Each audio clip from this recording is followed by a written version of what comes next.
hate probing. I just can't stand it. All right? I hate perio. It's so boring.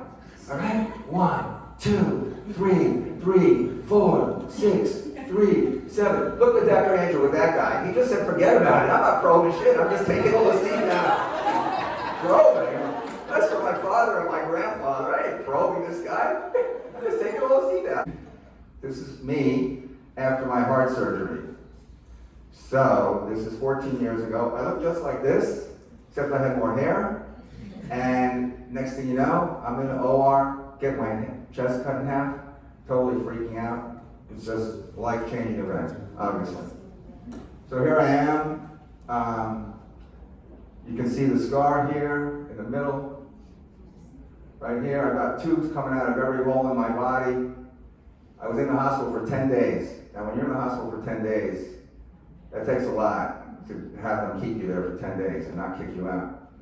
So they make you breathe into this little contraption that has a ping pong ball in there, so you don't get pneumonia. You're supposed to breathe hard into that. This is my heart pillow. I brought my heart pillow with me. So they give you this pillow because if you're going to cough or sneeze, you don't want that suture on your sternum to break. So you're holding this thing, all right? I'm like freaking out. You hold this really tight so all those staples and wires that we just put inside you don't split apart if you got a sneeze or a cough. And then everyone writes little notes on your heart pillow. I was spinning the night before at LA Fitness. I had never had any symptoms. I had never had angina. I was on Lipitor forever. I was not overweight, like I said, and this blew my mind. I'm telling you, I'm in the hospital, and I just said, I can't do it anymore. I can't be the boss and the dentist and just run the show. It was just, for me, just too much. After 20 plus years of doing it, I just sat in that hospital bed and I said, I just cannot be everything anymore. I had a problem with delegating. That was my big problem. I didn't trust anybody that they could do anything better than me. So that was a big problem right off the bat. And it was very difficult for me to give up control of different parts of a dental office. But when I sat there in the hospital like this, I said, I've got to figure out why this happened. And I slowly came around to why this happened. Then after this, you guys were talking about Charlie with his depression. I understand things are expensive now. I go to the store, I go to Publix. My wife doesn't shop. I shop because I like to eat. My wife's a twig. She doesn't need to eat. So if she turns like this, you can't see her, all right? I'm married to a skeleton. It's crazy. All right, so there's a story here about this. So I wake up at 5:30 in the morning, and I said to my wife, I think I'm having a heart attack. I had sweaty palms, sweaty feet, shortness of breath. I'm going, I'm having a heart attack. My wife says, you're not having a heart attack, you're just nervous, you're just anxious all the time, you can never relax. Just calm down. And do we still have that $7,500 deductible? I said, yeah. She says, go take a shower, all right?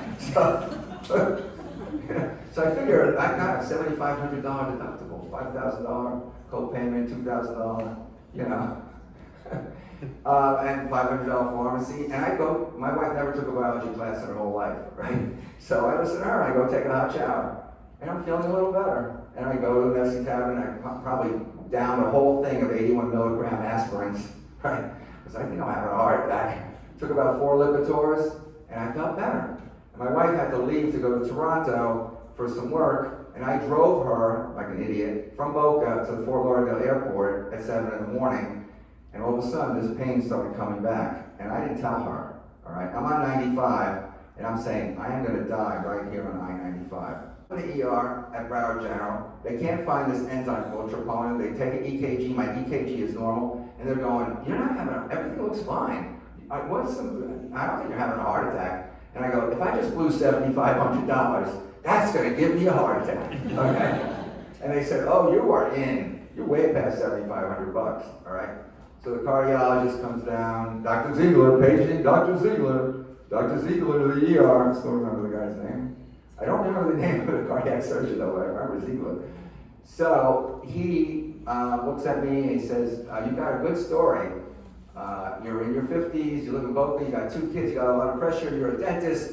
This is a perfect story And I said, it's a perfect story. Can I get the hell out of here? He goes, no, you have a perfect story for heart disease.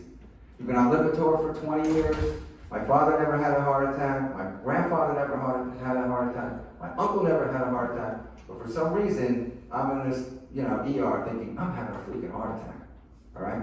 And then I just had to change the stress. I just had to say, how am I going to change things? So the first thing was, unfortunately, to leave my office and start working for other people. And that didn't work out so great because I didn't meet someone like Dr. Forrest and this great group who is so into this and so positive and has a vibe of just such a great feeling. I mean, I met him just today and we just hit it off right away. I never met this guy. And he has this aura and everyone here just has this big positivity and the smiles here are amazing. Okay? That's the only thing I can compliment a woman on now, right, is your smile. If I say anything else, oh my God, what's this guy doing? All right? So this is 14 years ago. I was 52. I just turned 66.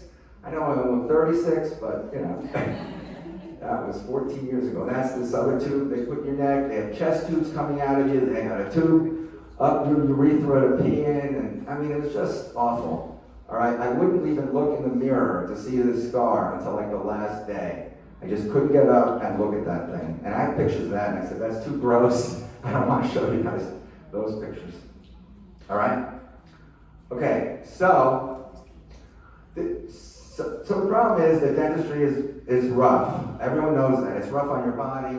It's rough on your brain. It's rough on all these other things that happen. Okay, back problems, anxiety. This was done by the ADA recently.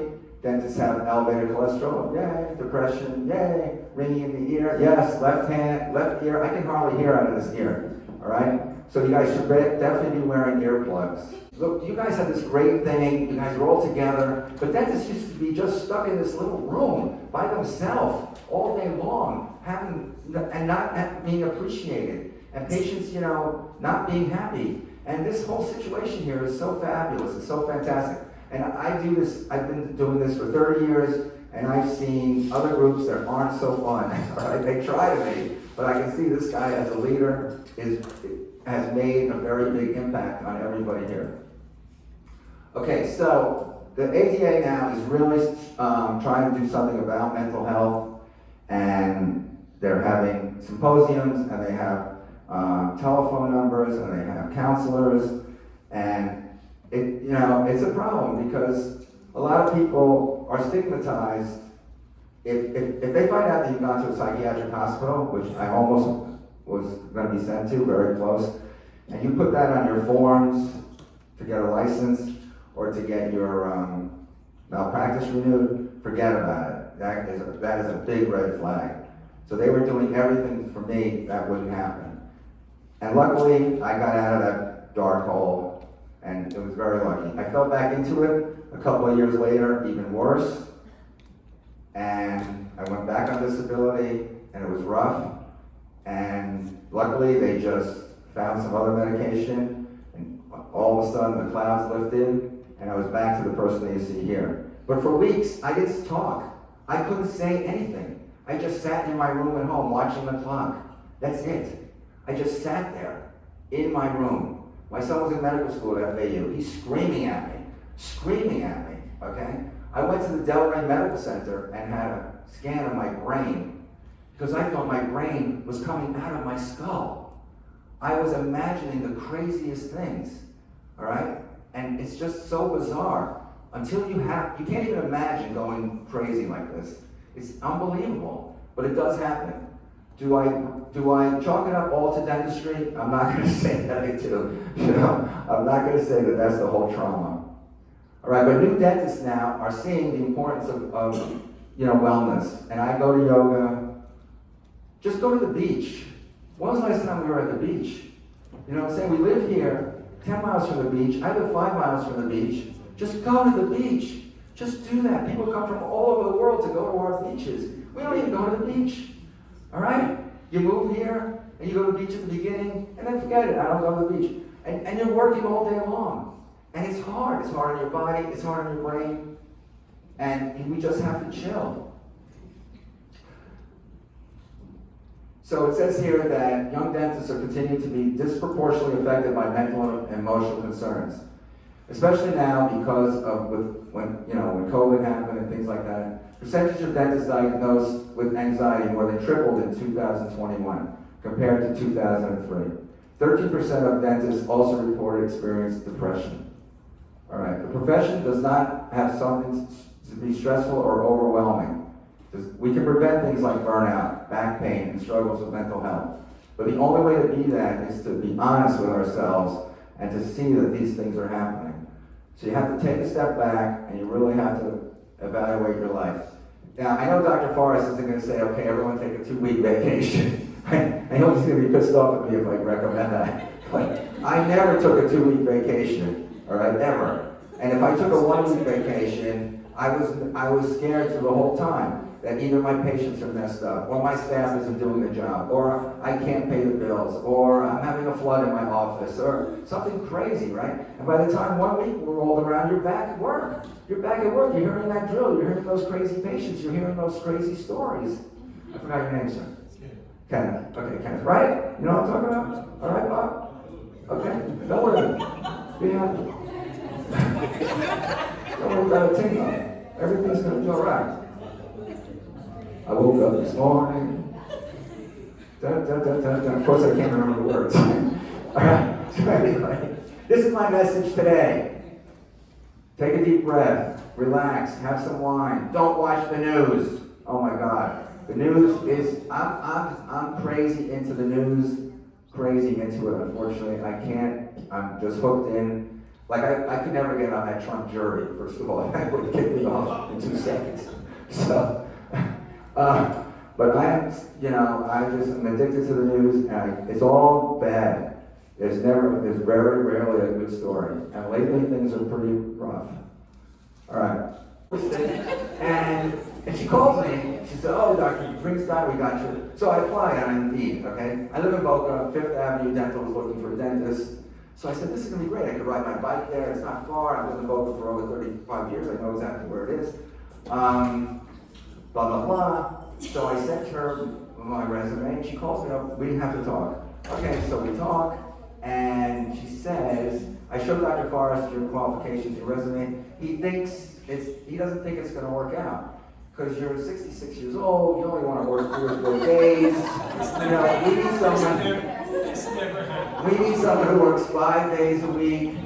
I'm sorry, but we can't give you the job. But if you want to be an assistant, we have got a lot of positions open for you, okay? Do people remember dark rooms? Do you have people who've been around dark rooms? You used to go in there to fart. Anyone go into the dark room to fart?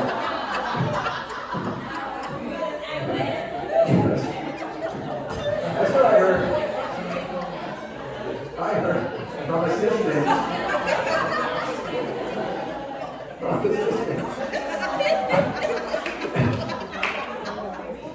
And look at this, no gloves, no masks, no goggles, no condoms. I mean, this is the 80s, all right? All right, look at us now. Look at us today, right? Holy shit. It's like we're going into a nuclear reactor. It's crazy now, right?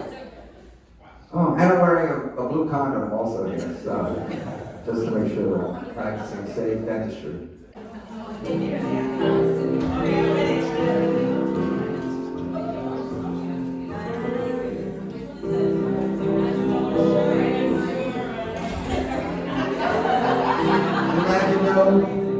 Insurance.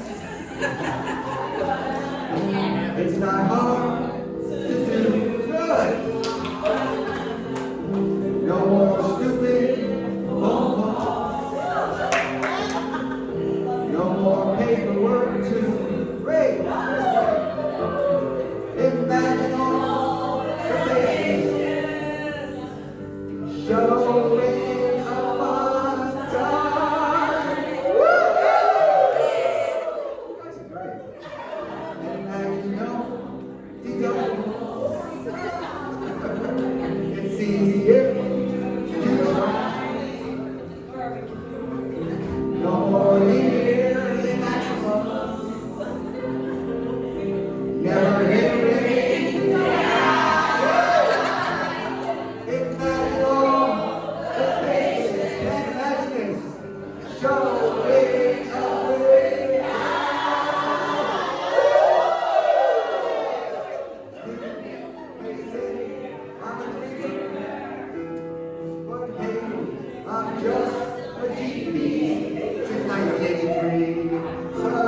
question is, are you going to show up? That's all I want to know. That's the whole thing. I don't care if you know what the hell you're doing. Are you just going to show up? That's all I want to know.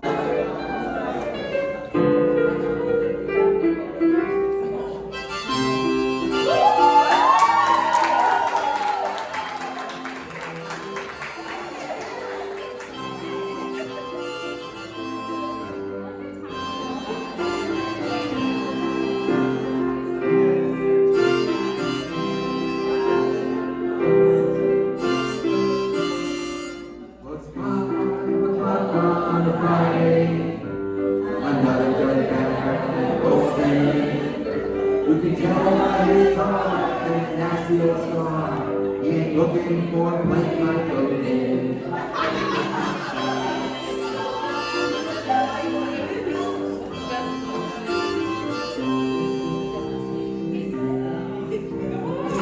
God, believe this one's killing me. Don't ask me for how long. Cause I know that I don't want any of that garbage scent. Cause I know it ain't very strong. Hold together, come on.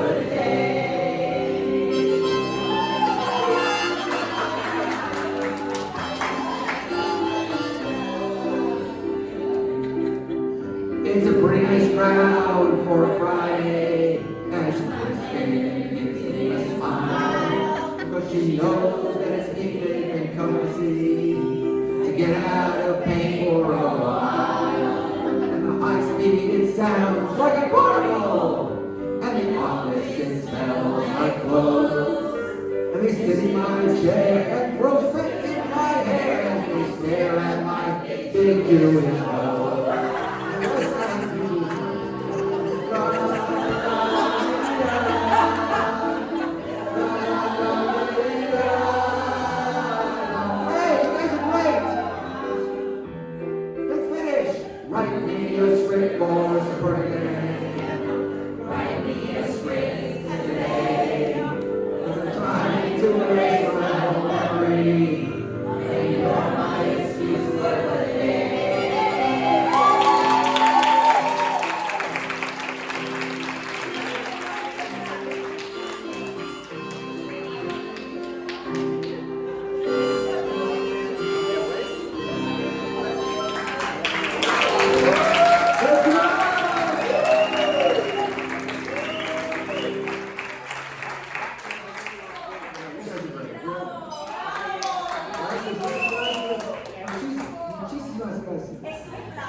I'm loving too. I can't thank you enough. That was amazing.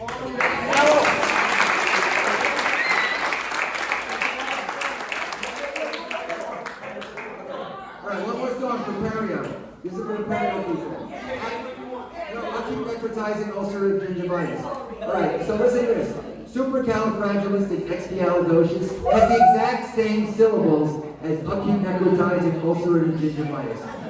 I didn't believe in God until that, alright? I mean, that is just a gift from the universe. This is what I think about when I'm fixing teeth. What? How can this be funny? Alright? So, acute necrotizing ulcerative gingivitis. If you've seen it more than once, you know it's not a virus. You got the song, you got the sheets, right? You don't have that one?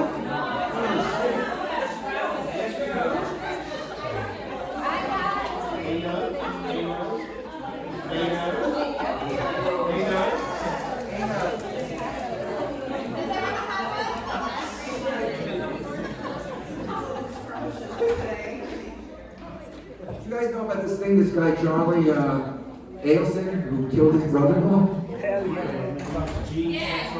And then his mother got arrested also. I mean, how stupid can you be?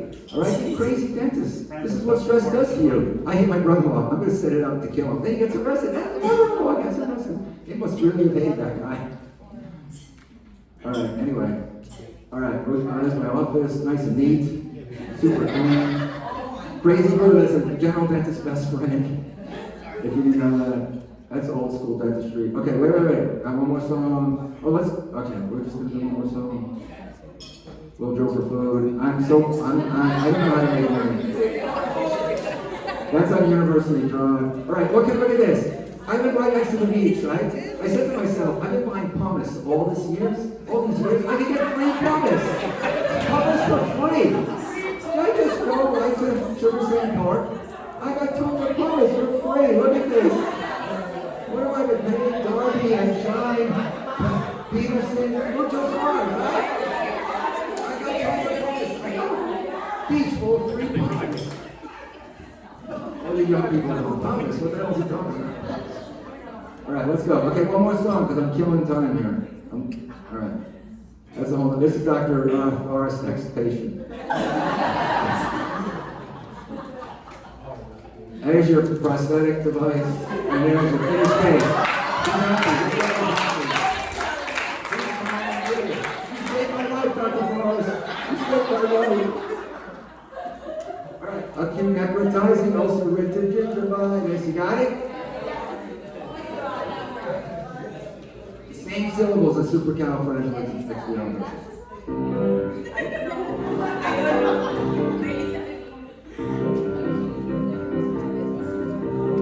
Acute necrotizing ulcerative gingivitis. If you've seen it more than once, you know it's not a virus. When you take a whiff of it, you know it's recognizes. Acute necrotizing ulcerative gingivitis. Whoa! That's my patient gymnast thinking really good myself. I tell myself to take a look at this. So I listen to my listen. Don't get this girl I ever felt. And this is how it sounds. Here we go. Acute necrotizing ulcerative gingivitis. If you've seen it more than once, you know it's not a virus. When you take a whiff of it, you know it's not the nicest. Acute necrotizing ulcerative gingivitis.